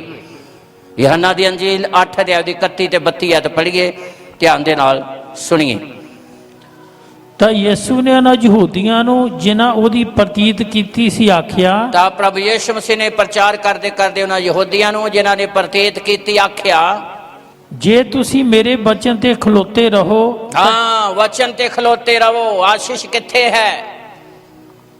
ਵਚਨ ਤੇ ਖੜੇ ਹੋਣ ਦੇ ਨਾਲ, ਵਚਨ ਤੇ ਪਹਿਰਾ ਦੇਣ ਦੇ ਨਾਲ, ਵਚਨ ਨੂੰ ਮੰਨਣ ਦੇ ਨਾਲ, ਵਚਨ ਦਾ ਆਦਰ ਕਰਨ ਦੇ ਨਾਲ, ਵਚਨ ਦੇ ਅੱਗੇ ਮੂੰਹ ਦੇ ਮੂੰਹ ਡਿਗਣ ਦੇ ਨਾਲ, ਵਚਨ ਤੋਂ ਡਰਨ ਦੇ ਨਾਲ। ਜਦੋਂ ਸਵਰਗੀ ਆਵਾਜ਼ ਆਈ ਉਦੋਂ ਡਰ ਗਏ ਤੇ ਮੂੰਹ ਦੇ ਮੂੰਹ ਡਿੱਗ ਵੀ ਪਏ। ਆਦਰ ਕੀਤਾ ਆ। ਅਸੀਂ ਤਾਂ ਕੁਝ ਹੋਰ ਹੀ ਸਮਝ ਰਹੇ ਸੀ, ਅਸੀਂ ਤਾਂ ਸਲਾਹ ਦੇਣ ਲੱਗ ਪਏ ਸੀ।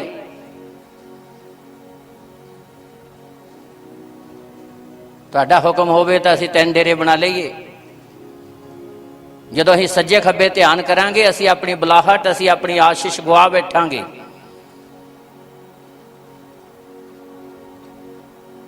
ਪੜ੍ਹੀਏ, ਧਿਆਨ ਦੇ ਨਾਲ ਸੁਣੀਏ। ਹਾਂਜੀ, ਜੇ ਤੁਸੀਂ ਮੇਰੇ ਬਚਨ ਤੇ ਖਲੋਤੇ ਰਹੋ, ਜੇ ਤੁਸੀਂ ਮੇਰੇ ਵਚਨ ਤੇ ਖਲੋਤੇ ਰਹੋ, ਤਾਂ ਠੀਕ ਤੁਸੀਂ ਮੇਰੇ ਚੇਲੇ ਹੋ। ਇਹ ਠੀਕ ਤੁਸੀਂ ਮੇਰੇ ਚੇਲੇ ਹੋਵੋਗੇ। ਹਾਂ, ਔਰ ਸਚਾਈ ਨੂੰ ਜਾਣੋਗੇ, ਸਚਾਈ ਨੂੰ ਜਾਣੋਗੇ ਅਤੇ ਸਚਾਈ ਤੁਹਾਨੂੰ ਆਜ਼ਾਦ ਕਰੇਗੀ। ਤੇ ਸਚਾਈ ਤੁਹਾਨੂੰ ਮੌਤ ਤੋਂ ਵੀ ਆਜ਼ਾਦ ਕਰੇਗੀ, ਸਰਾਪਾਂ ਤੋਂ ਵੀ ਆਜ਼ਾਦ ਕਰੇਗੀ ਤੇ ਹਰ ਤਰ੍ਹਾਂ ਦੀ ਬੁਰਾਈ ਤੋਂ ਵੀ ਆਜ਼ਾਦ। ਹਾਲੇਲੂਇਆ। ਸਰਾਪ ਦੀ ਜਗ੍ਹਾ ਆਸ਼ੀਸ਼ ਆ ਜਾਵੇਗੀ, ਦੁੱਖ ਦੀ ਜਗ੍ਹਾ ਸੁੱਖ ਆ ਜਾਵੇਗਾ, ਮੌਤ ਦੇ ਖੌਫ ਦੀ ਜਗ੍ਹਾ ਅੰਮ੍ਰਿਤ ਜਲ ਦੀਆਂ ਨਦੀਆਂ ਤੁਹਾਡੀਆਂ ਜ਼ਿੰਦਗੀਆਂ 'ਚੋਂ ਵਗਣਗੀਆਂ। ਹਾਲੇਲੂਇਆ। ਪਰਮੇਸ਼ਰ ਤੁਹਾਨੂੰ ਸਾਰੀ ਦੁਨੀਆ ਦੇ ਲਈ ਬਰਕਤ ਦਾ ਕਾਰਨ ਬਣਾਵੇਗਾ ਜਦੋਂ ਤੁਸੀਂ ਆਪਣੀ ਜ਼ਿੰਦਗੀ 'ਚ ਪਰਮੇਸ਼ਰ ਦੇ ਵਚਨ ਨੂੰ ਪਹਿਲ ਦਿਓਗੇ। ਆਸ਼ੀਸ਼, ਆਨੰਦ, ਬਰਕਤ, ਸਫਲਤਾ ਖੁਦਾ ਦੇ ਪਾਕ ਕਲਾਮ ਦੇ ਵਿੱਚ ਹੈ। ਇਸ ਲਈ ਵਚਨ ਨੂੰ ਇੱਕ ਸਾਈਡ ਤੇ ਕਰਕੇ ਦੁਨੀਆ ਦੀਆਂ ਸੱਜੇ ਖੱਬੇ ਦੀਆਂ ਜੇ ਅਸੀਂ ਗੱਲਾਂ ਵੱਲ ਧਿਆਨ ਕਰਦੇ ਹਾਂ ਤੇ ਅਸੀਂ ਜੀਵਨ ਦੇ ਵਿੱਚ ਕਦੇ ਵੀ ਸਫਲ ਹੋ ਨਹੀਂ ਸਕਦੇ। ਜ਼ਿੰਦਗੀ ਭਰ ਅਸੀਂ ਸਫਲ ਨਹੀਂ ਹੋ ਸਕਦੇ। ਇਸ ਲਈ ਅਤੀ ਜ਼ਿਆਦਾ ਜ਼ਰੂਰੀ ਆ ਆਪਣੇ ਜੀਵਨ ਦਾ ਆਧਾਰ ਪਰਮੇਸ਼ਰ ਦੇ ਪਵਿੱਤਰ ਵਚਨ ਨੂੰ ਬਣਾਓ। ਔਰ ਜਦੋਂ ਵਚਨ ਨੂੰ ਆਧਾਰ ਬਣਾਓਗੇ, ਜਿੱਥੇ ਤੁਸੀਂ ਹੋ ਪਰਮੇਸ਼ਰ ਉਸ ਧਰਤੀ ਨੂੰ ਵੀ ਆਸ਼ੀਸ਼ ਦੇਵੇਗਾ, ਪਰਮੇਸ਼ਰ ਉਸ ਘਰ ਨੂੰ ਵੀ ਆਸ਼ੀਸ਼ ਦੇਵੇਗਾ। ਜਿਹੜਾ ਕੰਮ ਤੁਸੀਂ ਕਰਦੇ ਹੋ ਪਰਮੇਸ਼ਰ ਕੰਮ ਨੂੰ ਵੀ ਆਸ਼ੀਸ਼ ਦੇਵੇਗਾ। ਪਰਮੇਸ਼ਰ ਤੁਹਾਨੂੰ ਉੱਥੋਂ ਹੀ ਆਪਣੀਆਂ ਰਹਿਮਤਾਂ ਦੇ ਨਾਲ ਭਰਨਾ ਸ਼ੁਰੂ ਕਰ ਦੇਵੇਗਾ। ਫਿਰ ਪੜ੍ਹੀਏ, ਧਿਆਨ ਨਾਲ ਸੁਣੀਏ। ਯਿਸੂ ਨੇ ਉਹਨਾਂ ਯਹੂਦੀਆਂ ਨੂੰ ਹਾਂਜੀ। ਜਿਨ੍ਹਾਂ ਉਹਦੀ ਪ੍ਰਤੀਤ ਕੀਤੀ ਸੀ ਆਖਿਆ, ਹਾਂਜੀ, ਜੇ ਤੁਸੀਂ ਮੇਰੇ ਬਚਨ ਤੇ ਖਲੋਤੇ ਰਹੋ ਜੇ ਤੁਸੀਂ ਮੇਰੇ ਵਚਨ ਤੇ ਖਲੋਤੇ ਰਹੋ, ਖੜੇ ਹੋਵੋ, ਤਾਂ ਠੀਕ ਤੁਸੀਂ ਮੇਰੇ ਚੇਲੇ ਹੋ। ਹਾਂ, ਫਿਰ ਕੋਈ ਸ਼ੱਕ ਨਹੀਂ, ਕੋਈ ਸੰਦੇਹ ਨਹੀਂਗਾ, ਫਿਰ ਠੀਕ ਤੁਸੀਂ ਮੇਰੇ ਮਨ ਭਾਉਂਦੇ ਚੇਲੇ ਹੋ, ਮੇਰੇ ਪੁੱਤਰ ਧੀਆਂ ਹੋ ਤੁਸੀਂ। ਜੇ ਵਚਨ ਤੇ ਖੜੇ ਹੁੰਦੇ ਹੋ ਫਿਰ ਗੁਰੂ ਦੀਆਂ ਆਸ਼ੀਸ਼ਾਂ ਦੇ ਹੱਕਦਾਰ ਹੋ, ਬਰਕਤਾਂ ਦੇ ਹੱਕਦਾਰ ਹੋ ਤੁਸੀਂ। ਦਰਸ਼ਨ ਤਾਂ ਪਤਰਸ ਨੇ ਵੀ ਪਾ ਲਿਆ, ਜਲਾਲੀ ਰੂਪ ਤਾਂ ਪਤਰਸ ਨੇ ਵੀ ਵੇਖਿਆ, ਯਾਕੂਬ ਨੇ ਵੀ ਵੇਖ ਲਿਆ, ਯਹੰਨਾ ਨੇ ਵੀ ਵੇਖ ਲਿਆ। ਪਰ ਉਸ ਤੋਂ ਬਾਅਦ 'ਚ ਵੀ ਇੱਕ ਆਵਾਜ਼ ਆਉਂਦੀ ਹੈ, ਇਹ ਮੇਰਾ ਪਿਆਰਾ ਪੁੱਤਰ ਹੈ, ਇਹਦੀ ਸੁਣੋ। ਗੱਲ ਵੇਖਣ ਨਾਲ ਨਹੀਂ ਬਣੇਗੀ, ਗੱਲ ਖੁਦਾ ਦਾ ਵਚਨ ਸੁਣਨਾ, ਅਮਲ ਕਰਨਾ, ਮੰਨਣ ਦੇ ਨਾਲ ਆਸ਼ੀਸ਼ ਸਾਡੀ ਜ਼ਿੰਦਗੀ 'ਚ ਆਵੇਗੀ। ਦਰਸ਼ਨ ਪਾ ਲਿਆ, ਮਨ ਝੁਕਿਆ ਨਹੀਂ, ਦਰਸ਼ਨ ਪਾ ਲਿਆ, ਡਰ ਆਇਆ ਹੀ ਨਹੀਂ। ਪਰ ਜਦੋਂ ਸਵਰਗੀ ਆਵਾਜ਼ ਕੰਨਾਂ 'ਚ ਪਈ ਤਾਂ ਫਿਰ ਮੂੰਹ ਦੇ ਮੂੰਹ ਡਿੱਗ ਪਏ, ਤਾਲੀ ਮਾਰੀਏ ਜ਼ੋਰ ਦੇ ਨਾਲ। ਫਿਰ ਅਧੀਨਗੀ ਆ ਗਈ, ਫਿਰ ਸਮਰਪਣ ਆ ਗਿਆ। ਬਾਈਬਲ 'ਚ ਜਾਣਦੇ ਹੋ ਮੂੰਹ ਦੇ ਮੂੰਹ ਕੌਣ ਡਿੱਗਿਆ ਸੀ? ਅਬਰਾਹਮ ਡਿੱਗਿਆ ਸੀ, 24 ਸਾਲਾਂ ਬਾਅਦ ਡਿੱਗਿਆ। ਜਦੋਂ ਮੂੰਹ ਦੇ ਮੂੰਹ ਡਿੱਗਿਆ ਨਾ, ਖੁਦਾ ਨੇ ਸਭ ਤੋਂ ਪਹਿਲਾਂ ਉਹਦਾ ਨਾਂ ਚੇਂਜ ਕੀਤਾ ਤੇ ਗਸਤਮਨੀ ਬਾਗ ਦੇ ਵਿੱਚ ਮੂੰਹ ਦੇ ਭਾਰ ਪ੍ਰਭੂ ਯਿਸੂ ਮਸੀਹ ਨੇ ਡਿੱਗ ਕੇ ਪ੍ਰਾਰਥਨਾ ਕੀਤੀ ਤੇ ਪ੍ਰਾਰਥਨਾ 'ਚ ਕਿਹਾ ਕਿ ਸੀ, ਪਿਤਾ ਮੇਰੀ ਮਰਜ਼ੀ ਨਹੀਂ, ਤੇਰੀ ਮਰਜ਼ੀ ਪੂਰੀ ਹੋਵੇ। ਤਾਲੀ ਮਾਰੀਏ ਜ਼ੋਰ ਦੇ ਨਾਲ। ਜਦੋਂ ਅਸੀਂ ਮੂੰਹ ਦੇ ਮੂੰਹ ਡਿੱਗਦੇ ਆ ਨਾ, ਸਮਰਪਣ ਕਰਦੇ ਆ, ਮੇਰੀ ਇੱਛਾ ਨਾ ਪੂਰੀ ਹੋਵੇ। ਮੇਰਾ ਖਿਆਲ ਹੈ ਮੂੰਹ ਦੇ ਮੂੰਹ ਡਿੱਗ ਕੇ ਪਤਰਸ ਵੀ ਇਹੀ ਕਹਿੰਦਾ ਹੋਣਾ, ਵੇ ਹੁਣ ਮੈਂ ਨਹੀਂ ਚਾਹੁੰਦਾ ਡੇਰੇ ਬਣ ਚਾਹੇ ਨਾ ਬਣ, ਹੁਣ ਗੁਰੂ ਦੀ ਇੱਛਾ ਸਾਡੀਆਂ ਜ਼ਿੰਦਗੀਆਂ 'ਚ ਪੂਰੀ ਹੋਵੇ। ਇਸ ਲਈ ਅੱਖਾਂ ਨਾਲ ਵੇਖਣਾ ਵਧੀਆ ਗੱਲ ਆ। ਕੋਈ ਦਰਸ਼ਨ ਵੇਖ ਲਿਆ, ਕੋਈ ਜਲਾਲੀ ਰੂਪ ਵੀ ਵੇਖ ਲਿਆ ਗੁਰੂ ਦਾ, ਪਰ ਸਾਡੀ ਸਮਝ ਦਾ ਖੁੱਲਣਾ ਉਸ ਤੋਂ ਵੀ ਉੱਤਮ ਹੈ। ਇਸ ਲਈ ਅਤੀ ਜ਼ਿਆਦਾ ਜ਼ਰੂਰੀ ਹੈ ਆਪਣੇ ਜੀਵਨ ਦਾ ਆਧਾਰ ਖੁਦਾ ਦੇ ਪਾਕ ਕਲਾਮ ਨੂੰ ਬਣਾਈਏ। ਠੀਕ ਤੁਸੀਂ ਮੇਰੇ ਚੇਲੇ ਹੋਵੋਗੇ ਤੇ ਸਚਾਈ ਨੂੰ ਜਾਣੋਗੇ ਤੇ ਸਚਾਈ ਤੁਹਾਨੂੰ ਕੀ ਕਰੇਗੀ? ਕੀ ਕਰੇਗੀ? ਸਾਰੇ ਬੋਲੀਏ, ਕੀ ਕਰੇਗੀ? ਕਿਹੜੀ ਗੱਲ ਤੋਂ? ਦੁੱਖਾਂ ਤੋਂ। ਕਿਹੜੀ ਗੱਲ ਤੋਂ? ਸਰਾਪਾਂ ਤੋਂ। ਕਿਹੜੀ ਗੱਲ ਤੋਂ? ਮੌਤ ਦੇ ਖੌਫ ਤੋਂ। ਹਰ ਤਰ੍ਹਾਂ ਦੀਆਂ ਆਫਤਾਂ ਮੁਸੀਬਤਾਂ ਤੋਂ ਆਜ਼ਾਦੀ ਦੇਵੇਗੀ। ਪਰਮੇਸ਼ਰ ਆਪਣੇ ਆਨੰਦ ਨਾਲ ਭਰੇਗਾ, ਪਰਮੇਸ਼ਰ ਆਪਣੇ ਆਸ਼ੀਸ਼ ਨਾਲ ਭਰੇਗਾ, ਸੁੱਖ ਨਾਲ ਭਰੇਗਾ। ਪਰਮੇਸ਼ਰ ਤੁਹਾਨੂੰ ਅੰਮ੍ਰਿਤ ਜਲ ਦੀਆਂ ਨਦੀਆਂ ਬਣਾ ਦੇਵੇਗਾ। ਹਾਲੇਲੂਇਆ।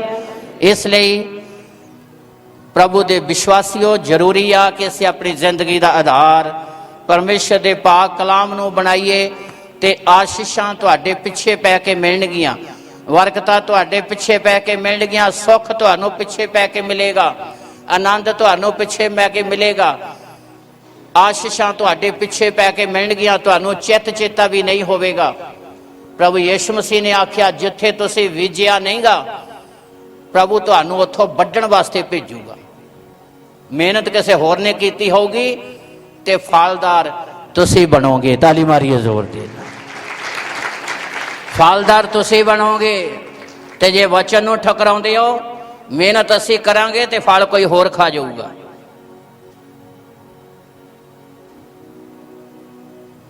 65 ਅਧਿਆਏ 'ਚ ਲਿਖਿਆ, ਤੁਸੀਂ ਘਰ ਬਣਾਓਗੇ, ਉਹਦੇ 'ਚ ਵਸੋਗੇ, ਤੁਸੀਂ ਅੰਗੂਰੀ ਬਾਗ ਲਾਓਗੇ, ਉਹਦਾ ਫਲ ਖਾਓਗੇ। ਖੁਦਾ ਆਪਣੀਆਂ ਰਹਿਮਤਾਂ ਤੁਹਾਡੇ ਤੇ ਬਹਾਲ ਕਰੂਗਾ। ਇਸ ਲਈ ਅਤੀ ਜ਼ਿਆਦਾ ਜ਼ਰੂਰੀ ਹੈ ਆਪਣੀ ਜ਼ਿੰਦਗੀ ਦਾ ਆਧਾਰ ਖੁਦਾ ਦੇ ਪਾਕ ਕਲਾਮ ਨੂੰ ਬਣਾਈਏ। ਆਲੇ ਦੁਆਲੇ ਦੀਆਂ ਆਵਾਜ਼ਾਂ ਸੁਣਨ ਦੀ ਬਜਾਏ, ਇਨਸਾਨੀ ਆਵਾਜ਼ਾਂ ਸੁਣਨ ਦੀ ਬਜਾਏ, ਆਪਣੇ ਬਣਾਉਣ ਵਾਲੇ ਪਰਮੇਸ਼ਰ ਦੀ ਆਵਾਜ਼ ਨੂੰ ਸੁਣੋ, ਜਿਹੜਾ ਤੁਹਾਨੂੰ ਸਾਰੀ ਦੁਨੀਆ ਲਈ ਬਰਕਤ ਦਾ ਕਾਰਨ ਬਣਾ ਸਕਦਾ, ਤਾਂ ਜਿਹੜਾ ਤੁਹਾਡੇ ਸਾਲਾਂ ਸਾਲਾਂ ਦੇ ਘਾਟਿਆਂ ਨੂੰ ਪੂਰਾ ਕਰਨ ਦੀ ਤਾਕਤ ਅੱਖਾਂ ਬੰਦ ਕਰਾਂਗੇ, ਪ੍ਰਾਰਥਨਾ ਕਰਾਂਗੇ। ਆਪਣੇ ਆਪ ਨੂੰ ਪ੍ਰਭੂ ਦੇ ਹੱਥ ਦੇਈਏ। 1-2 ਮਿੰਟਾਂ ਲਈ ਘੁਟਨਿਆਂ ਦੇ ਉੱਤੇ ਆਈਏ। 1-2 ਮਿੰਟਾਂ ਲਈ ਘੁਟਨਿਆਂ ਦੇ ਉੱਤੇ ਆਈਏ। ਆਪਣੇ ਹੱਥ ਉੱਪਰ ਉਠਾਈਏ। ਆਪਣੇ ਦਿਲ ਨੂੰ ਖੋਲੀਏ, ਆਪਣੇ ਹਿਰਦੇ ਨੂੰ ਖੋਲੀਏ, ਆਪਣੇ ਦਿਲ ਨੂੰ ਪਰਮੇਸ਼ਰ ਦੇ ਲਈ ਖੋਲੀਏ, ਤਾਂ ਕਿ ਸਾਡਾ ਦਿਲ ਉਹਦੀ ਹਜ਼ੂਰੀ ਨਾ ਭਰੇ, ਸਾਡਾ ਦਿਲ ਉਹਦੀ ਹਜ਼ੂਰੀ ਨਾ ਭਰੇ, ਸਾਡਾ ਮਨ ਉਹਦੀ ਹਜ਼ੂਰੀ ਨਾ ਭਰੇ, ਸਾਡਾ ਮਨ ਉਹਦੇ ਵਚਨ ਦੇ ਨਾਲ ਭਰੇ। ਆਪਣੇ ਆਪ ਨੂੰ ਉਹਦੇ ਹੱਥ ਦੇਈਏ, ਆਪਣੇ ਆਪ ਨੂੰ ਉਹਦੇ ਹੱਥ ਦੇਈਏ, ਆਪਣੇ ਆਪ ਨੂੰ ਉਹਦੇ ਹੱਥ ਦੇਈਏ। ਆਪਣੇ ਦਿਲਾਂ ਨੂੰ ਖੋਲੀਏ, ਆਪਣੇ ਦਿਲਾਂ ਨੂੰ ਖੋਲੀਏ, ਆਪਣੇ ਦਿਲਾਂ ਨੂੰ ਖੋਲੀਏ। ਜਿੰਨਾ ਜ਼ੋਰ ਹੈ ਜ਼ੋਰ ਦੇ ਨਾਲ ਬੋਲੀਏ। ਜਿੰਨਾ ਵੀ ਤੁਹਾਡੇ ਅੰਦਰ ਜ਼ੋਰ ਹੈ ਪਰਮੇਸ਼ਰ ਦੇ ਅੱਗੇ ਰੱਖੀਏ। ਆਪਣੇ ਦਿਲ ਨੂੰ ਖੋਲੀਏ ਜ਼ੋਰ ਦੇ ਨਾਲ। ਸਰਫਾ ਨਾ ਕਰੀਏ, ਸਰਫਾ ਨਾ ਕਰੀਏ, ਸਰਫਾ ਨਾ ਕਰੀਏ। ਬੋਲਣ ਲੱਗੇ ਸਰਫਾ ਨਾ ਕਰੀਏ, ਬੋਲਣ ਲੱਗੇ ਸਰਫਾ ਨਾ ਕਰੀਏ, ਬੋਲਣ ਲੱਗੇ ਸਰਫਾ ਨਾ ਕਰੀਏ, ਬੋਲਣ ਲੱਗੇ ਸਰਫਾ ਨਾ ਕਰੀਏ। ਕਲਾਮ 'ਚ ਲਿਖਿਆ, ਸੰਗ ਅੱਡ ਕੇ ਪੁਕਾਰ ਤੇ ਸਰਫਾ ਨਾ ਕਰ। ਸੰਗ ਅੱਡ ਕੇ ਸਿਰਜਣਹਾਰੇ ਨੂੰ ਪੁਕਾਰੀਏ। ਆਪਣੀ ਸਮੱਸਿਆ ਨੂੰ ਉਹਦੇ ਅੱਗੇ ਰੱਖੀਏ, ਆਪਣੀ ਹਰ ਕਮੀ ਨੂੰ ਉਹਦੇ ਅੱਗੇ ਰੱਖੀਏ, ਆਪਣੀ ਹਰ ਤਰੁੱਟੀ ਨੂੰ ਉਹਦੇ ਅੱਗੇ ਰੱਖੀਏ, ਆਪਣੀ ਹਰ ਭੁੱਲ ਨੂੰ ਉਹਦੇ ਅੱਗੇ ਰੱਖੀਏ। ਆਪਣੇ ਦਿਲ ਨੂੰ ਖੋਲੀਏ, ਆਪਣੇ ਹਿਰਦੇ ਨੂੰ ਖੋਲੀਏ, ਆਪਣੇ ਦਿਲ ਨੂੰ ਖੋਲੀਏ, ਆਪਣੇ ਹਿਰਦੇ ਨੂੰ ਖੋਲੀਏ। ਸਰਫਾ ਨਾ ਕਰੀਏ, ਸਰਫਾ ਨਾ ਕਰੀਏ। ਇਕਰਾਰ ਕਰੀਏ, ਇਕਰਾਰ ਕਰੀਏ, ਇਕਰਾਰ ਕਰੀਏ। ਇੱਕ ਨਿਰਣਾ ਲੈ ਕੇ ਜਾਈਏ, ਪ੍ਰਭੂ ਮੈਂ ਆਪਣੀ ਜ਼ਿੰਦਗੀ 'ਚ ਤੇਰੇ ਵਚਨ ਨੂੰ ਪਹਿਲ ਦੇਣ ਵਾਲਾ ਬਣਾ। ਪ੍ਰਭੂ ਮੈਂ ਜ਼ਿੰਦਗੀ 'ਚ ਤੇਰੇ ਵਚਨ ਨੂੰ ਪਹਿਲ ਦੇਣ ਵਾਲਾ ਬਣਾ। ਹਾਂ ਪ੍ਰਭੂ ਮੈਂ ਤੇਰੇ ਵਚਨ ਨੂੰ ਪਹਿਲ ਦੇਣ ਵਾਲਾ ਬਣਾ।